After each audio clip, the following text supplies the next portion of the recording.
Hi, I'm Katie with WTI, and I have the hardest time finishing a cup of coffee or tea before it gets cold.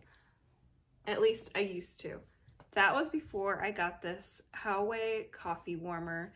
I love this thing. It's so portable and I can take it with me anywhere around the house that I have a plug nearby and I can get my work done. I can read a book.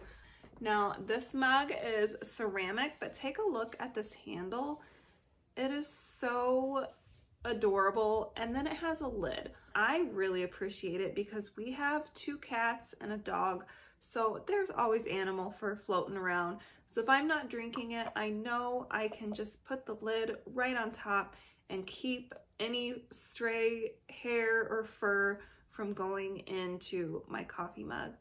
I also really like that when I lift this off, it goes into standby mode, and it will stay in standby mode for just a few minutes and then turn itself off. So if I take my coffee with me, I leave, I don't have to worry about remembering to turn this off. It does the work for me. I no longer have to reheat a mug of coffee 5 times before I finish it, and I just love it. And that's my point of view.